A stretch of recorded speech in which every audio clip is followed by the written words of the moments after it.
2017 was, in my opinion, a pretty decent year for anime. We had some major breakthroughs happen in the industry, such as how Land of the Lustrous came along and blew us away with its incredibly beautiful CGI, and the overwhelmingly impactful and emotional story that we got from Made in Abyss.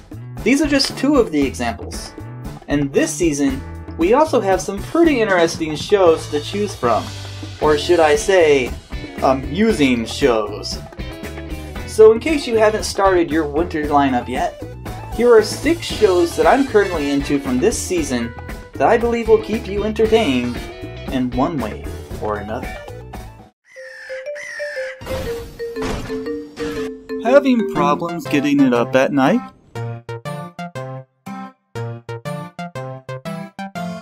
Or are you having problems keeping it up at night? どうしたの？わからない。急に。私のせい？違うと思う。あいつと乗った時と何が違った？それもわからない。覚えてないんだ。Tired of leaving your partner frustrated? Then try Viagra. Caution. Taking during the day can cause extreme discomfort and interfere with work. Alright, okay. All jokes and puns aside, Darling in the Franxx has become one of the main shows that I'm going to be keeping up with this season. And no, not because of the sexual innuendos, okay?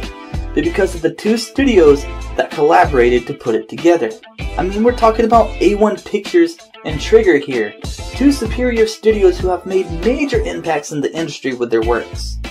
And I can honestly say when I first went into episode 1 that the series looked fantastic, and it still does. I love Zero Two's character, and I'm really curious and interested to find out just how far she and Hiro will develop as characters and as a pair in the story. Not to mention, the opening for this series is fucking epic.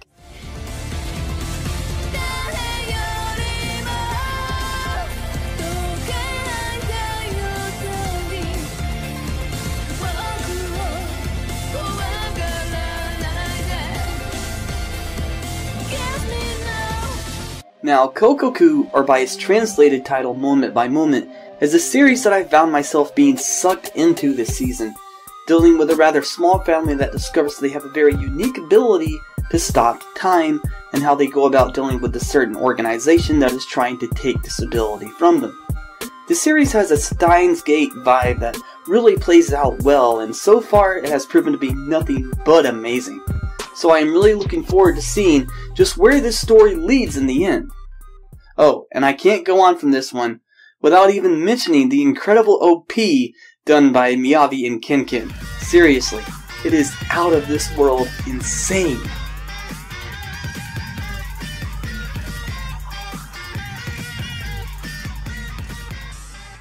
Beatless is a series which so far this season has struck me as intriguing. It's a sci-fi action romance drama that deals with a super type of AI known as HIE being introduced into society. However, the actual reasoning and purpose as to why these AI were even introduced is unknown to anyone, and there's question as to if they should be trusted or even coexist.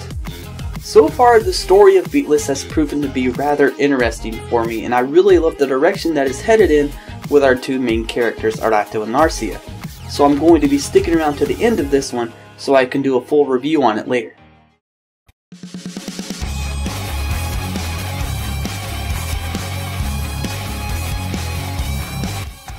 Okay, so I know a lot of us have been looking forward to the return of Overlord for quite some time, and judging just off the first 3 episodes alone, it looks fantastic. I know some of you were wondering if it was going to be dealing with the Lizardman arc, and yes, it does. However, that is not all there is to look forward to in the 2nd season. There's a bunch of new threats introduced, and the investigation into what caused Shao Tyr to betray Ainz is still ongoing.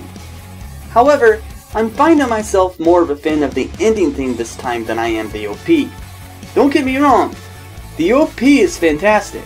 It's just not as beautiful as the ending theme. Check it out.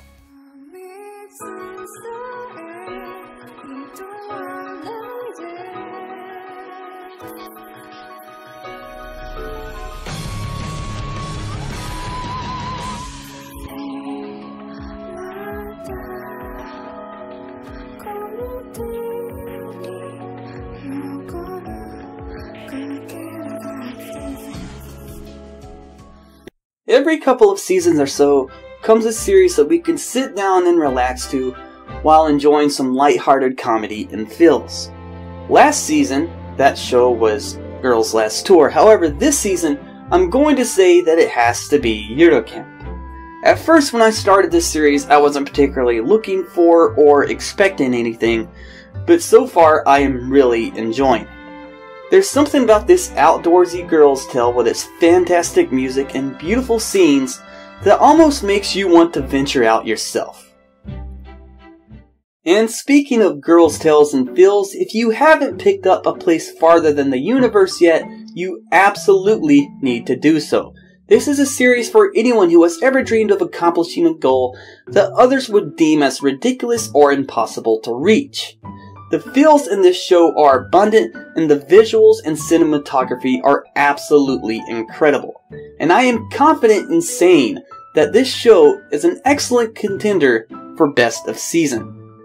So go give it a watch. Well, there you have it. What are your thoughts on them? Let me know in the comments. And if there is a series that you feel that I've left out that you're currently into from this season, feel free to share. And until next time, I'll catch you later.